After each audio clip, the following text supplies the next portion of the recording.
All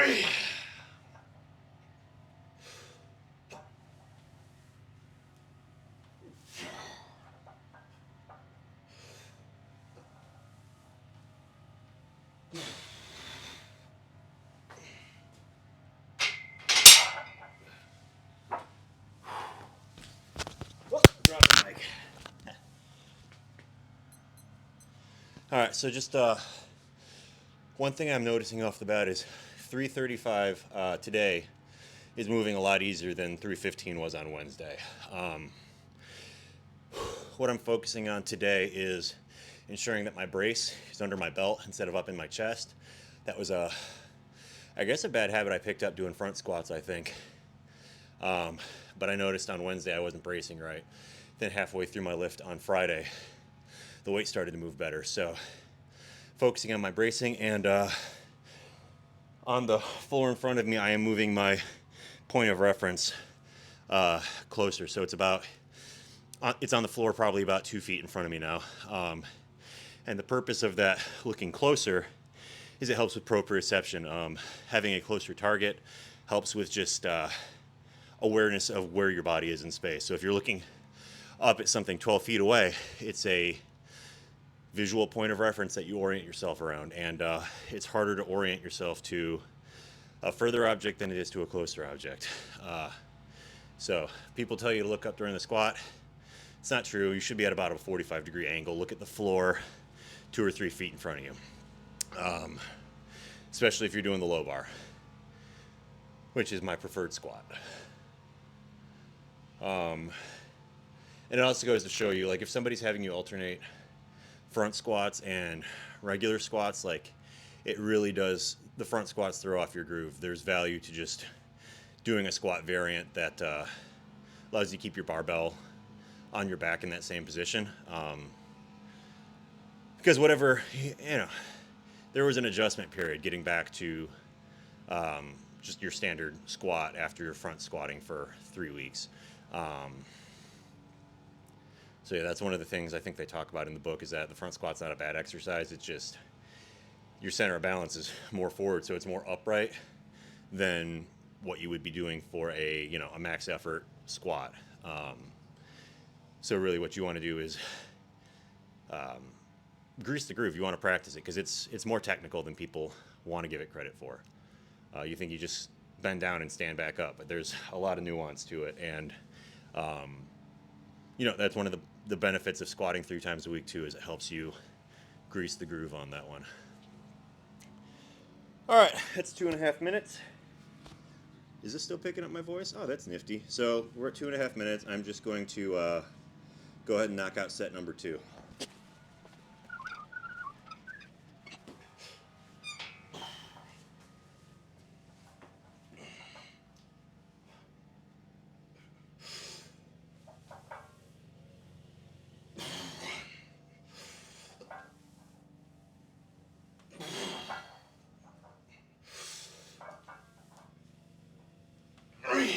Two more.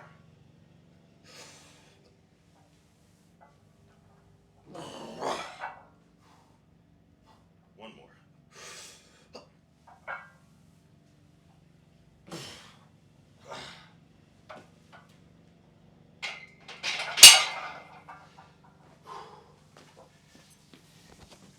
So, as I was breathing in on that last rep, I could feel it. I was breathing into my chest, not my belly, and I knew going down on that last rep that I didn't brace properly, so that one was harder than the reps previous to it have been.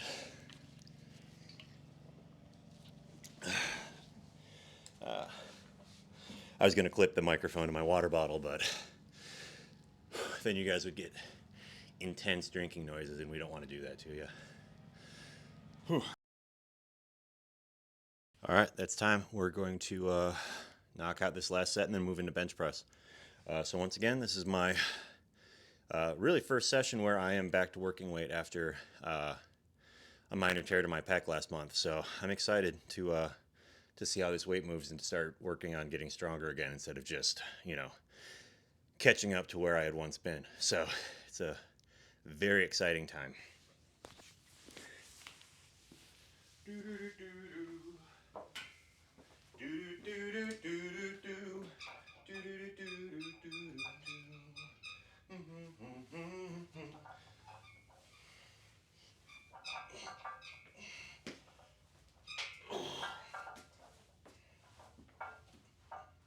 right, belly.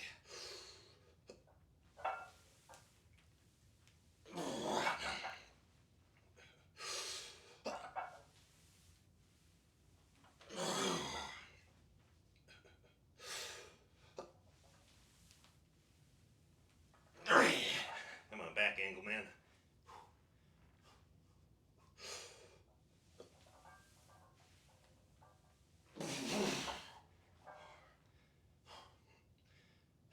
One more.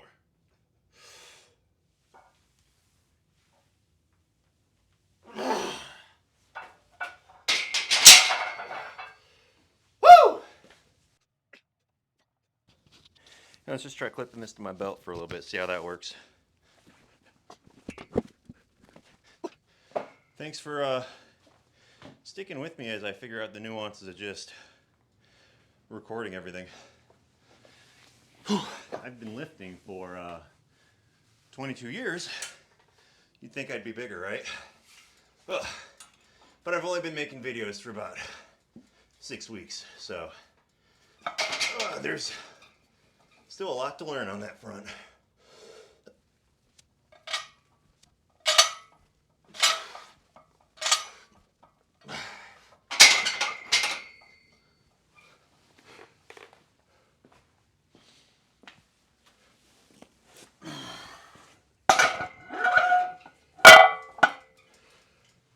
The more I think about it, the more you're probably just hearing rustling sweatshirts and the plates getting loaded. So maybe I'll move these here. Yeah, that might be a better spot. Now you'll just hear my feet shift around. It's a work in progress. We'll figure it out.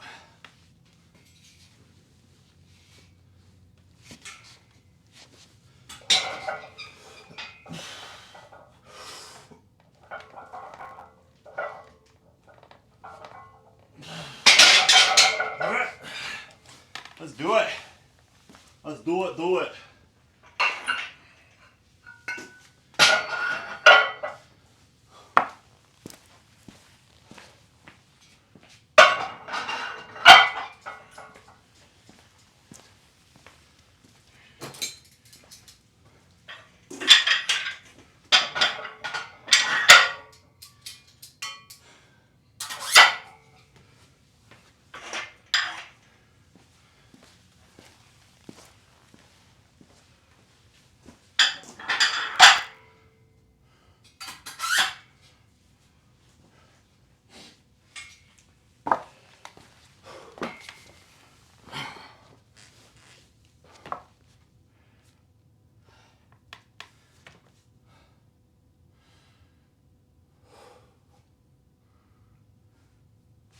All right.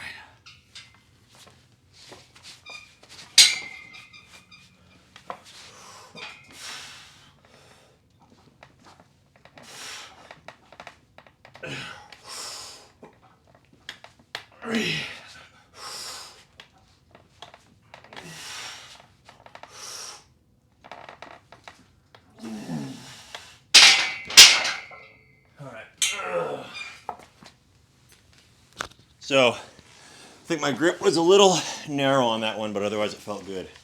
So, I had my pinkies on the bevel. Normally I have my ring finger on it, so I just got to pay more attention to that, but weight moved okay. Once again, no discomfort, so I'm happy.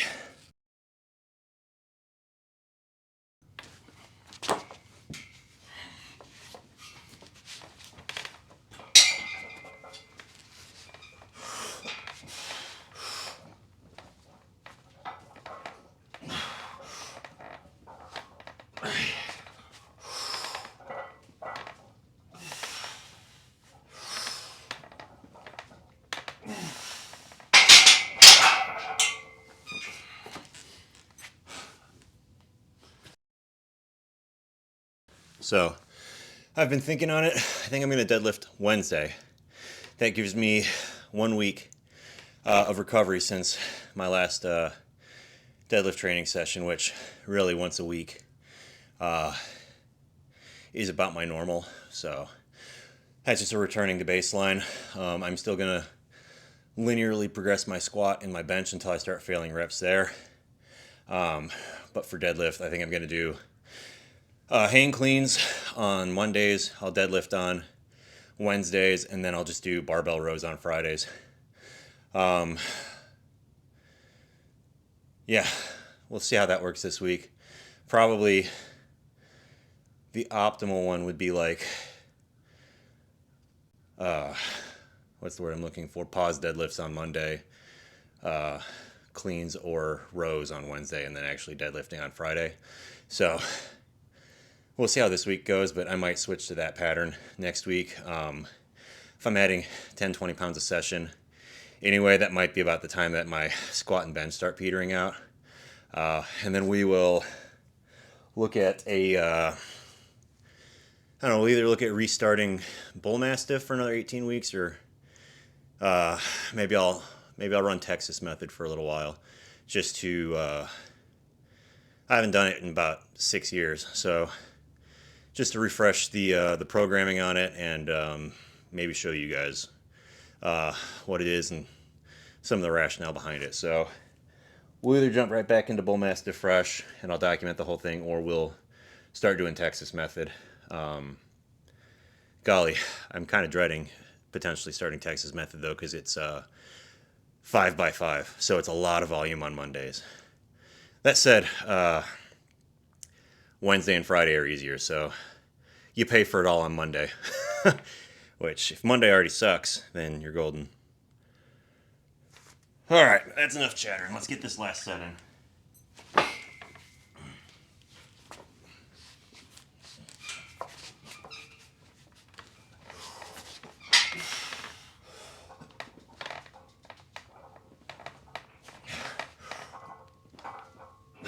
Four, five.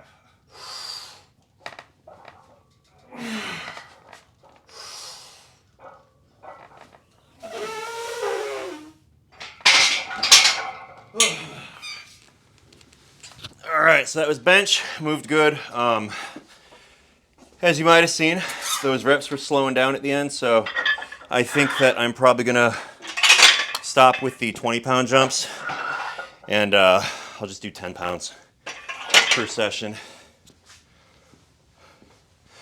And then, yeah, if my bench peters out before my squat does, then I'm gonna introduce the AB rotation with, what's it called?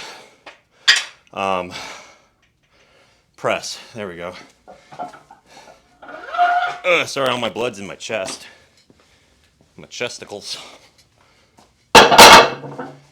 Also, for the record, the starting strength in the blue book and practical programming, I believe I have to crack that one back open and make sure.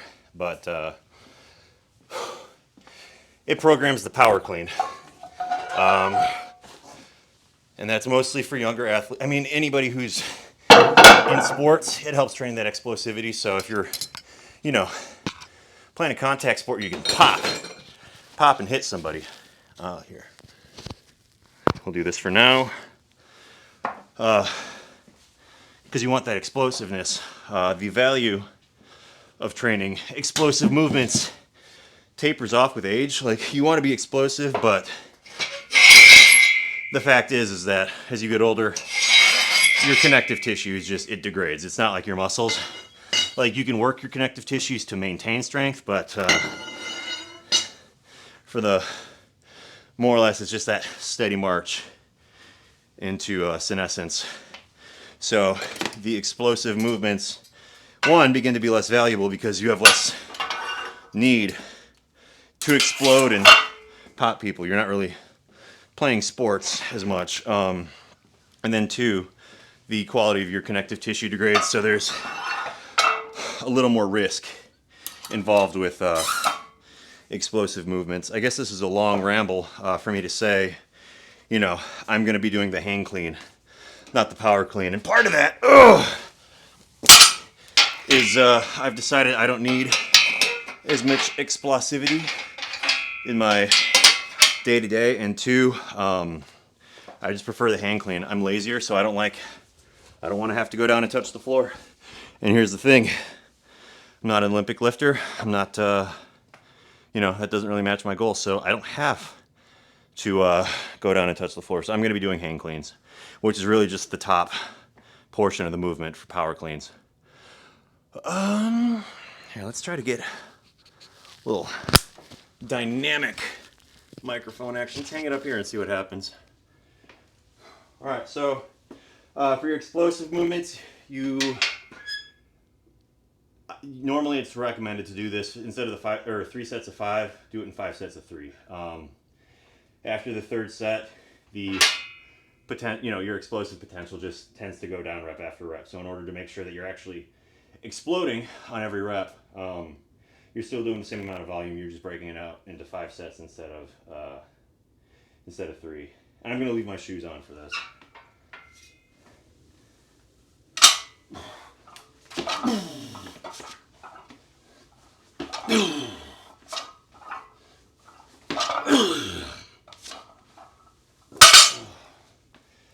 All right, and we'll just give it a little bit of rest. This is lightweight.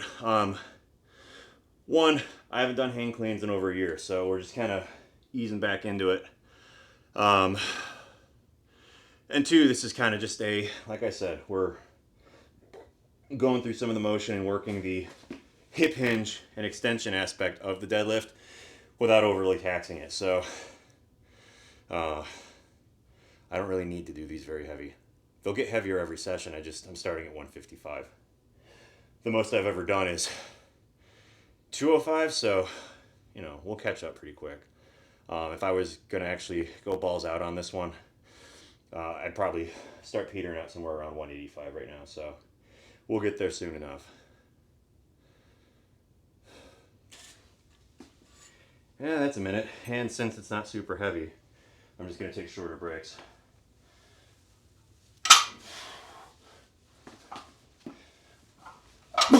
One. 2. 3. 4. 5. Oh, that was 5.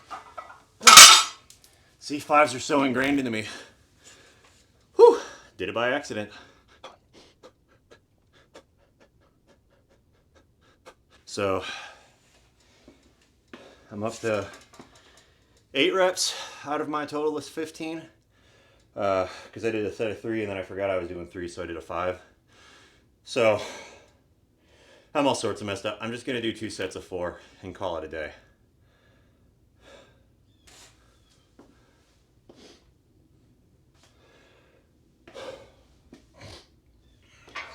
I'm going to take these off too. They're making me nervous. I keep feeling like I'm going to punch them by accident.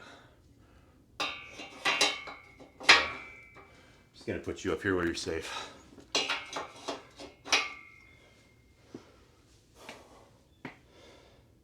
Okay. 1, 2, 3, 4.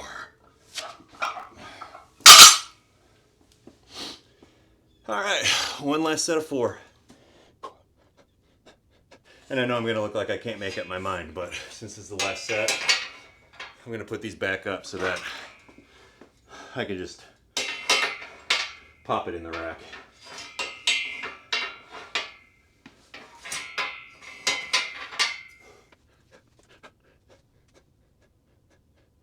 It's good cardio.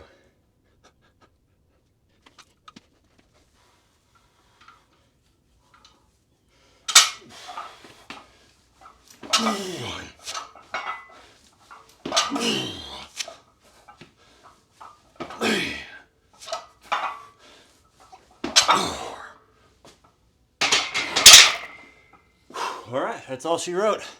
Thank you for joining me, and we'll see you on Wednesday. Finger guns.